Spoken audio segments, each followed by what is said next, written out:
Bonjour. Aujourd'hui, nous allons commencer à approfondir l'encyclique Dilexis Nos du pape François. Je vous invite à vous la procurer et à la lire à mesure que nous approfondissons ce document majeur du pontificat du Saint-Père. Aujourd'hui, sous forme de pilule, Dieu nous aime immensement. Le premier numéro de cette encyclique dit ainsi: Il nous a aimés, dit Saint Paul en parlant du Christ. Chapitre 8 de la lettre aux Romains, verset 37. Là, il nous fait découvrir que rien ne pourra nous séparer de son amour. Il affirme avec certitude, car le Christ l'a dit lui-même à ses disciples: Je vous ai aimé. Jean 15, du 9 et le 12. Il a dit aussi: Je vous appelle ami. Jean 15, 15. Son cœur ouvert nous précède et nous attend inconditionnellement sans exiger de préalable pour nous aimer et nous offrir son amitié. Il nous a aimés les premiers. Grâce à Jésus, nous avons reconnu l'amour que Dieu a pour nous et nous y avons cru. Ce texte nous invite à réfléchir profondément sur l'amour inconditionnel du Christ pour nous. Saint Paul et les évangélistes nous rappellent une vérité essentielle. L'amour du Christ est absolu, éternel et inconditionnel. Il nous a aimés les premiers. Le Christ n'attend pas que nous soyons parfaits ou que nous remplissons certaines conditions pour pouvoir nous aimer. Il nous a aimés avant que nous les connaissions, avant que nous les cherchions. Et il continue de nous aimer même lorsque nous échouons. Son amour ne dépend pas de nos mérites. C'est un pur cadeau. En deuxième lieu, il nous appelle amis.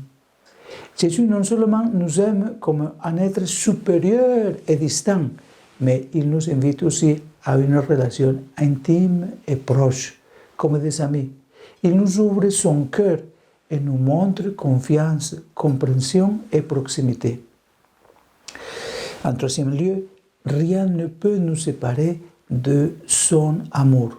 Saint Paul affirme avec conviction qu'il n'y a aucune puissance, aucune circonstance et aucune faiblesse qui puisse nous séparer de l'amour de Christ.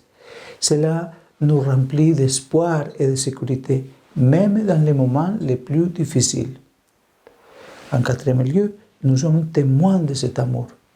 En faisant l'expérience de l'amour de Christ, nous sommes également appelés à le partager et à le refléter dans nos actions quotidiennes. Son amour transforme nos vies et nous inspire à vivre avec joie, générosité et compassion. Comment vivre tout ça? D'abord, ayez confiance en son amour. Rappelez-vous que vous n'avez pas besoin de gagner l'amour de Christ. Dans vos prières, approchez-vous de lui tel que vous êtes, avec vos lumières et vos ombres. En deuxième lieu, cultivez votre amitié avec lui. Passez du temps à mieux le connaître dans la lecture de l'Évangile, par la prière et par la fréquentation des sacrements. Parlez-lui comme vous le feriez avec un ami très proche. Troisième, reflétez leur amour. Dans votre vie quotidienne, montrez aux autres le même amour inconditionnel que vous avez reçu. Pardonnez, aidez sans rien attendre et soyez porteurs d'espoir. Ayez confiance en sa fidélité. Dans les moments de difficulté ou de doute, rappelez-vous que son amour est toujours présent, même si vous ne le percevez pas clairement. Il ne t'abandonne jamais. Vivre avec la certitude de l'amour inconditionnel du Christ transforme nos vies, nous remplit de paix et nous invite à être des signes vivants de son amour dans le monde. Oserez-vous franchir ces pas aujourd'hui?